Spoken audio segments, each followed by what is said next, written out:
Sorry, I lost track of time. After 2 weeks to prepare, yeah. Uh, Oh yeah, I like that you got Aerotech News behind you. yeah, Who printed that? just a local company here. Um, Actually, no, I think that was Got Print that we did it, and it actually goes to our trade show booth. It's like it hangs off the backing, and then there's a light that goes behind it. But we haven't done any trade shows in so long, so when we moved in here, it's like, okay, let's put some use to it. The Aerotech News thing. I remember when the newspaper used to be called Aerospace News, and you were just taking an X-Acto knife to some border tape and Right. cutting out an airplane shape. Yep. Yep. That's how we had the little airplane in our logo.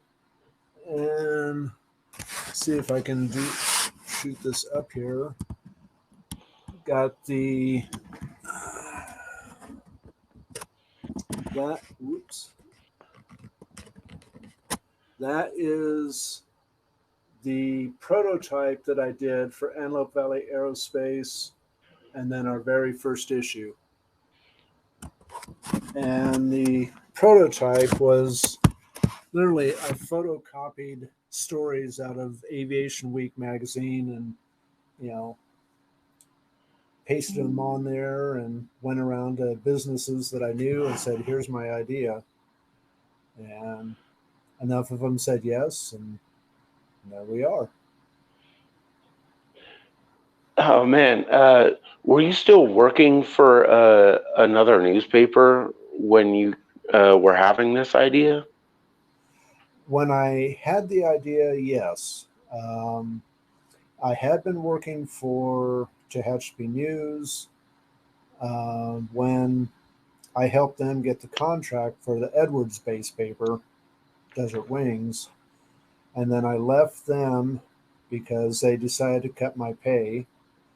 Um, I went to work for another little paper that was just starting up, and I went to them and I said, "Hey, I've got this idea.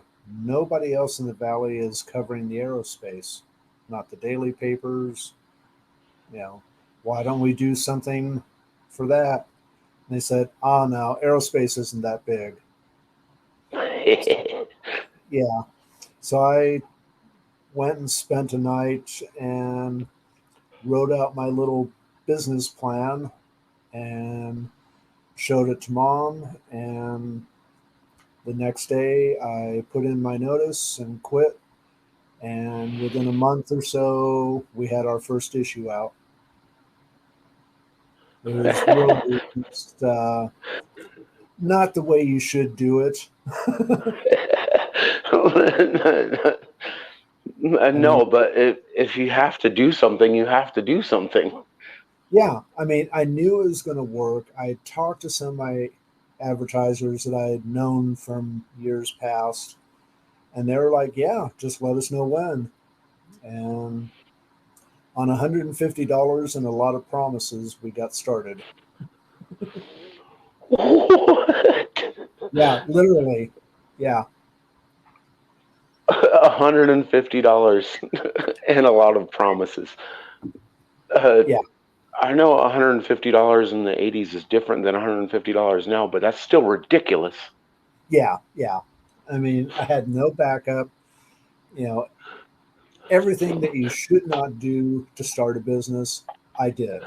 You know, quit my regular job.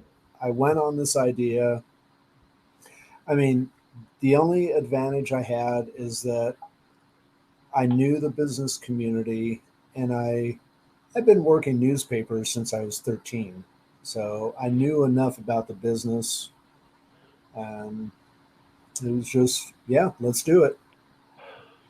I've been working the newspaper industry since I was like really little, like little kid.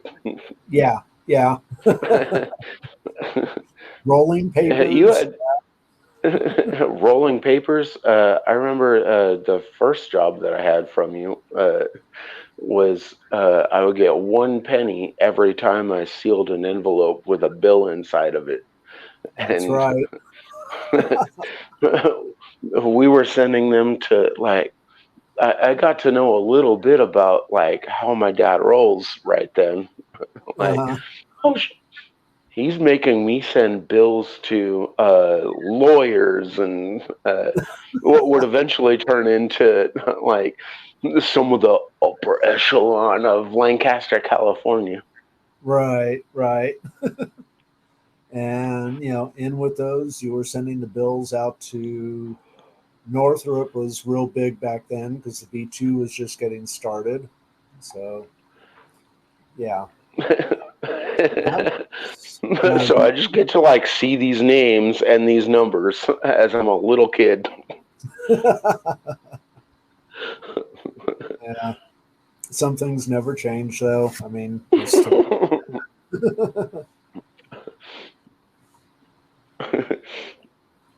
I remember, or do you remember when we used to go out doing sampling? We Yeah, and um even did some sampling for you, uh, right, and like I don't know, it's kind of weird to be out there in the middle of the night just chucking things at stuff.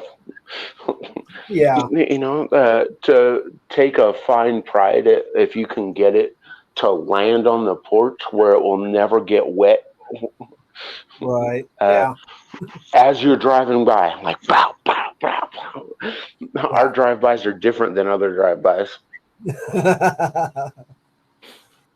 uh, you heard about the time I was doing sampling in Vegas. This was in 2012, and I'm doing sampling. I'm by myself in the van, throwing papers, the businesses, and I see, helicopter, with its spotlight off in the distance, and say, okay, it's Vegas, and it's getting close, Helicopters ain't no new news. right? And it's getting closer, and it's getting closer, and finally, I turn into this one shopping center, and the spotlight is right. Helicopter spotlight is right on me, and there's three Metro police cars in front of me. I stop. They get out. They have their guns drawn. I'm going, shit, I'm just delivering papers. But they Yo, I they got pulled, military clearance. yeah, they pulled me out of the van, handcuffed me the whole bit. I'm standing there, and it's like 2 o'clock in the morning, and they're asking me questions, and you know, I'm trying to be as detailed as I can so that they know that I'm for real. It's like we throw to all the businesses. It's to get more business for the base newspaper, but we don't go to strip clubs. We don't go to tobacco places because the base won't. And I'm just going into all this stuff. And finally, the says, okay, turns out that somebody had thrown a brick into the window of a bank, and their vehicle just happened to look like mine.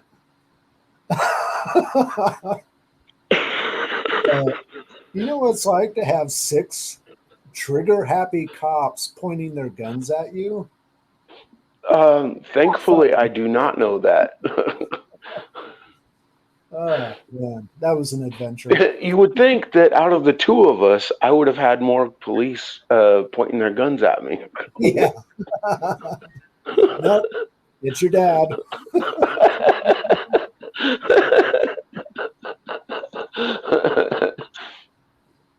Oh, man. Oh, boy. So how did you actually get out of that? Like, because you just told me that you got held down, but they just like decide to let you go, or what? Well, while I was giving great detail of what I was doing, and they were asking more questions. Two of the other cops had opened the van very carefully, because they didn't know if there was anybody in it, and they see a pile of rolled newspapers. And it's like, okay, I think he's telling the truth. It's like, here, you want one? No, read it. Yeah, yeah, It's actually useful. yeah. I mean, yeah. Of all places and Vegas, I mean, they are the worst cowboy cops there are. I mean, they'll shoot first and ask questions later. Right.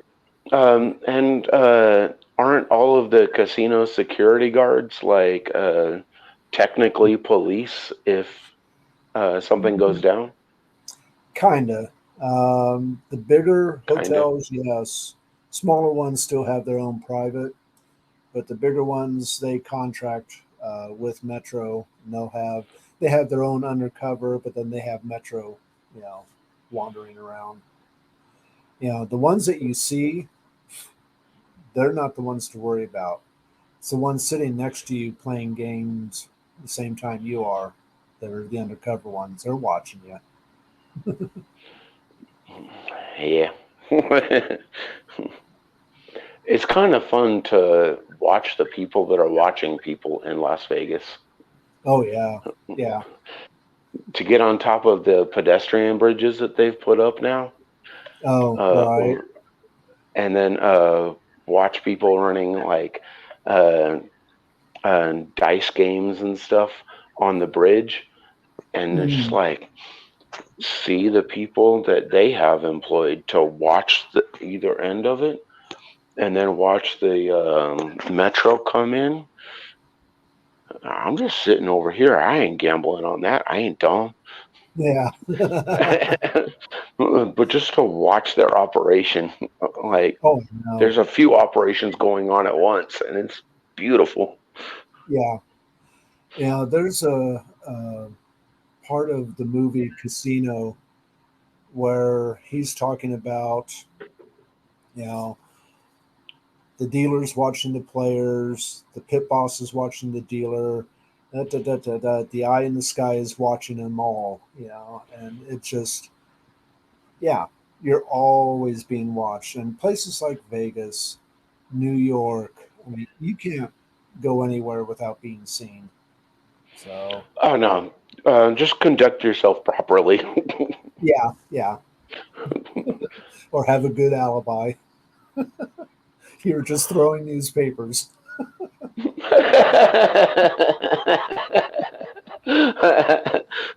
Oh, that's beautiful. I'm just newspapers. Yeah, No, call my dad. He'll tell you. yeah, So next time I get in trouble, just be like, right. call my dad. I was just throwing newspapers. And I'll say, Jeremy, Jeremy, who? No, there was one time out at Edwards, and this was when the B2 we knew is being built. It hadn't had the rollout, but out at Edwards, they had built South Base, which is where it's going to be based for testing. And me being me, I decided to take papers out to South Base just to get them out there. And I pull up to one road, and here's two 18-year-olds with their M16s saying, "You can't go here." It's like, okay, I'm just delivering newspapers. Not here, you aren't. And I'm thinking, they're 18 years old. They give you a gun, probably only has one bullet, but I'm not going to chance it. It only takes one bullet if they got it right. Right. If be my luck, they'd be And they're off. probably a little trigger happier than. Yeah. They wouldn't get a direct hit. They'd be shaking so bad. Somebody put me on the shoulder or something, or the leg. I'll be walking with a gimp. Recoil hit them in the nose. Yeah. They'd be walking around with a bloody nose for the next week, getting made fun of. Right.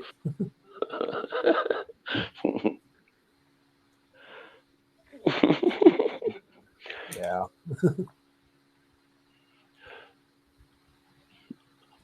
All right, man. I just part of the reason that I wanted to do this with you is because of how damn gangster your whole thing was. Um, like, oh, this business is bullshit. Let me do my own. You know, And why not? right? You know, I tell people I'm too stubborn or stupid to give up, but I think at the time I didn't know any different. I mean, I knew I had taken a little bit of college business, you know, their 6 week course and something like that. But sometimes you go forward on just the belief and your confidence that what you are doing is going to work, kind of like a naive, you know, blindness, you know, everything else to the side. And it's like, I'm going to do it. You know, I don't know any other way. I, yeah. So sometimes that works. And for us, we got lucky. It did. You have a good sense of timing, though. like, maybe you have a good sense of timing, or do you think you just got lucky? Because, uh, with everything I know, I mean, like, there's some dang struggles in there, but Yeah. uh, you came up pretty good. And I know it came from like just scrapping some stuff up out of nowhere, not even the dirt. You just made Right. up ideas. You know, timing was important. You know, the B-1 was still being built, space shuttles were being built, they were just getting started on the B-2. Everything was aerospace out here. Um, it was the Reagan era, so defense industry was strong. Um, I was in the right place at the right time, and I had the right idea. And you know, Why did you go to Lancaster of all places? affordability. I mean, I grew up in LA, you know, in Westchester, and I worked at Savon. I worked at the Westchester Journal, um, but I couldn't afford to live down there. And honestly, I did not like LA. It was too big, too crowded. I wanted the small town atmosphere. So moving up to Lancaster, back then, Lancaster was about 45,000 people. It's What probably is it now? close to 200,000 just for Lancaster.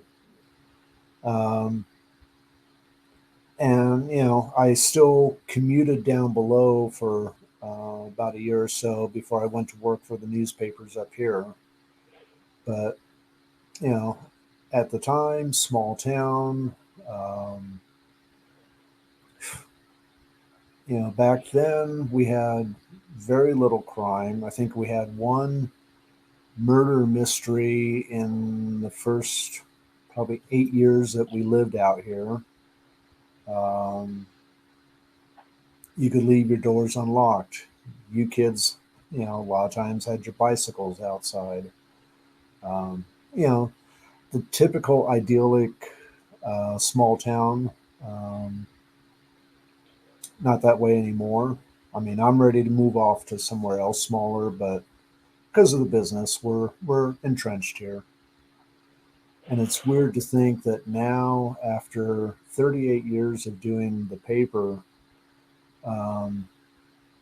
as far as business, we're now part of that. elder um, group of business people in the valley. You know, they have the old timers club. We qualify for that now. It's like, what the hell? It's like, Oh so, man, if there was a Antelope Valley TED Talk, yeah, you'd yeah. be a premier guest. You know, Could ask mom about that. She could probably set that up at the theater, right? well, she doesn't work at the theater anymore. Um, Oh no. yeah, she moved over to business services. So she does a lot of their payroll and accounts payable stuff. So money's better, better hours. She doesn't have to work nights or weekends, so it worked out better That's for her. great. Yeah, she misses the theater because it was fun. It's creative, but you go where the I tell money is. people all the time about how she sang at Carnegie Hall.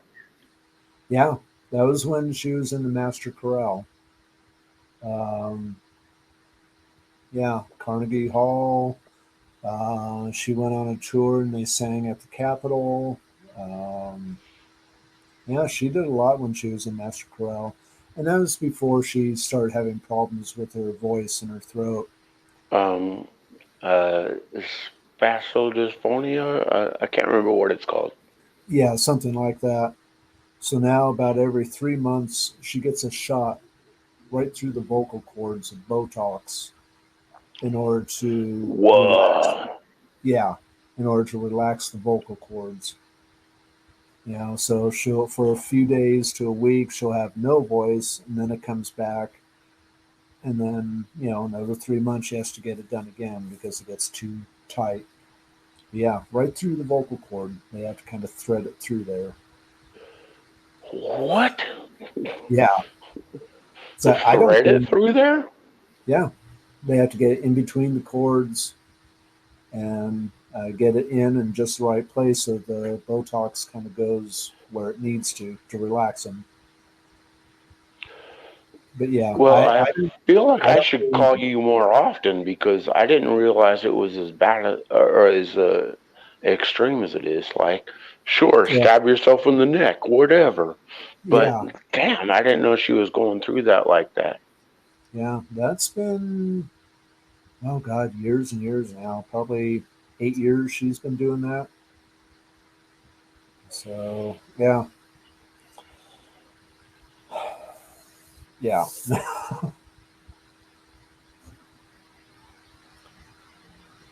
And then what else is going on? We just keep going. Um, Well, I had a like this is a weird transition mhm. because I just heard about my fucking mom having and getting stabbed in the neck. But how do you feel about Pantone? Pantone. Hmm. The color thing. I mean, God, I haven't heard that in years. I mean, So it everything. doesn't apply to like offset web press CMYK. Everything is CMYK. Um, the only time you really have to pull out the Pantone, color guides is if you have a particular client or whatever where their artwork is a particular color of blue, and then you have to match it up. But now, that is all so much done on the computer in, um, the pre-press mode that you can tell, whatever Pantone code you or number you want, and it automatically does it.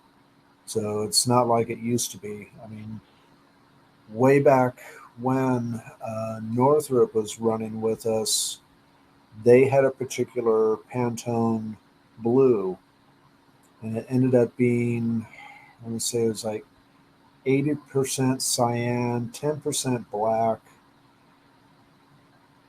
and 10% something else. And if it wasn't exact, they wouldn't pay. But that was back when, you're having to strip the color, the overlays and screens. So it was a lot more difficult and you had to be precise. Nowadays, with a computer, piece of cake. You want 185 red, just push it in and boom, you got it. So your press people must have been like really dope, or um, did you have to teach them, or like there's not that many press people that work in that area, right? No, not anymore. I mean, even the Valley Press, they print, I think they print in Santa Barbara or Bakersfield now. They don't even have their own press anymore. So there's, yeah, there's no presses in the Antelope Valley anymore. Um, when we had ours, we went through our share of pressmen. Um, there's two types of pressmen. Ones that'll do what you tell them to do, and the ones that will do what needs to be done. And trying to find the ones that know what to do, even when you don't, that was the art. And fortunately, Mm-hmm. few. Um, because I mean, I know enough about printing to be dangerous, you know. Um, but I could not go out and actually run the press. I can strip film, which they don't do anymore, and all that. And I knew the concepts behind it to where I knew if they were feeding me a line of bullshit. Um, Nowadays, it's hard. It's hard to find good pressmen. It's a dying art. So many newspapers have gone out of business. Um, Even magazines are, a lot more challenged.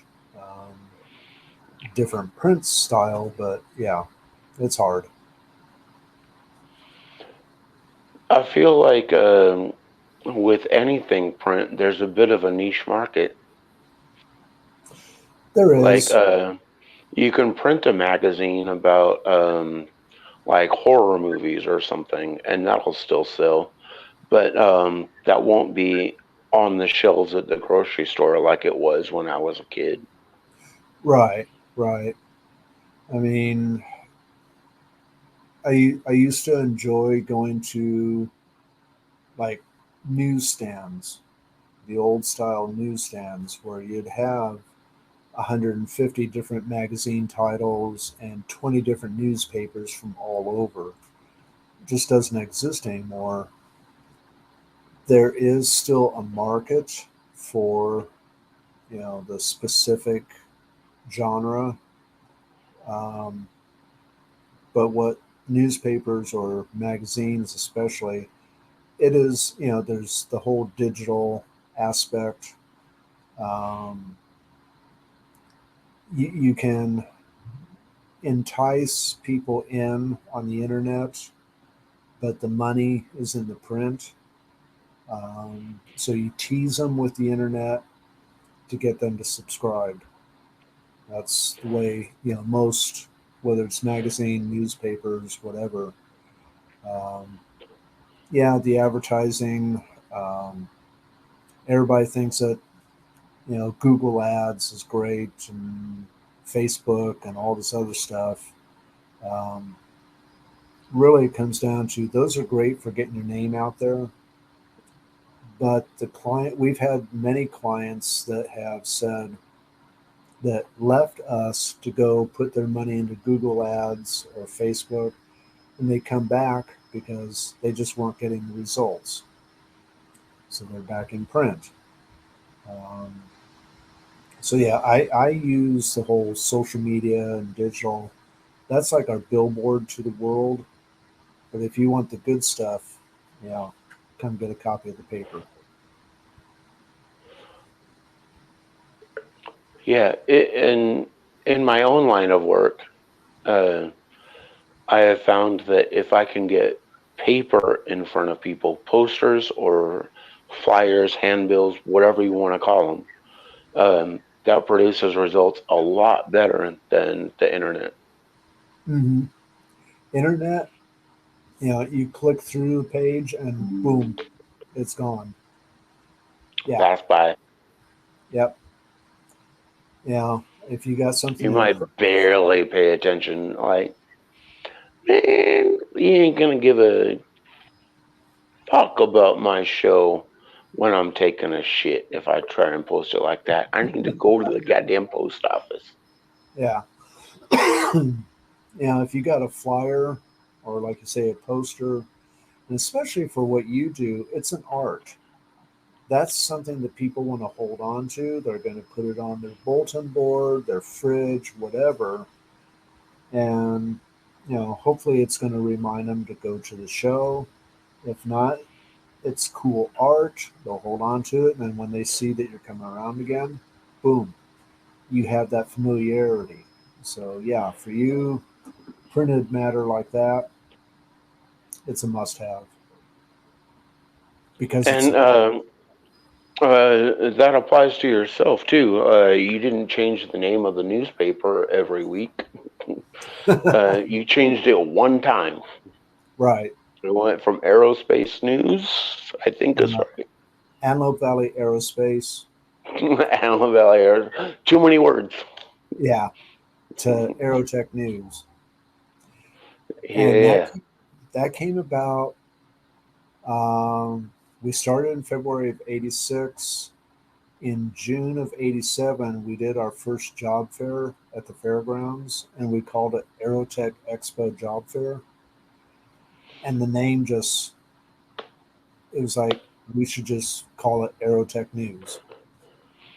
And it caught on. Whoa.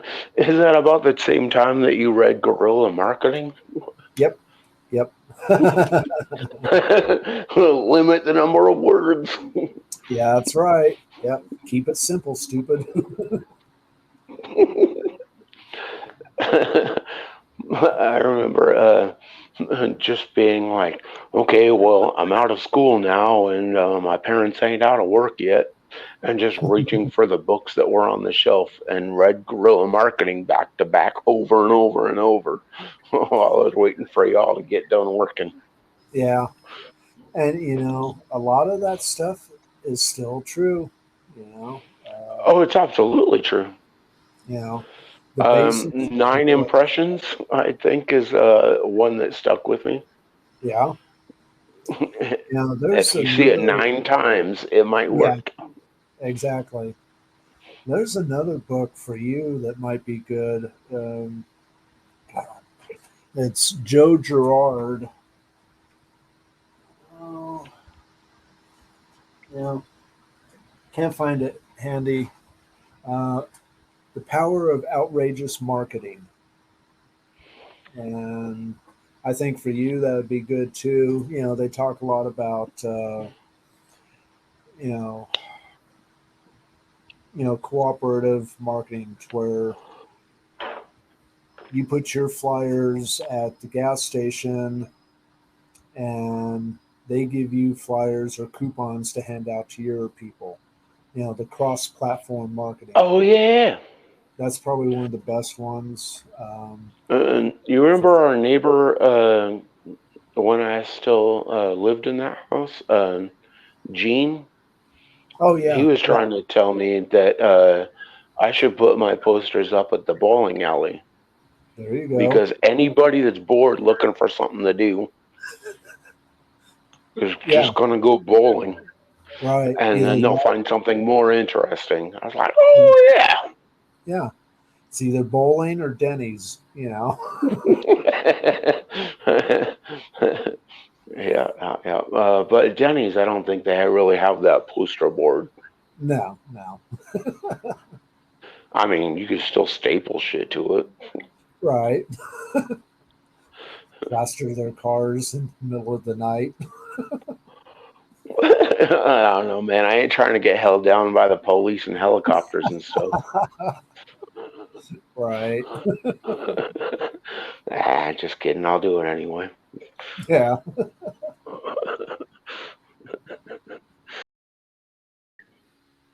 Let's smoke weed with RX Paris soon.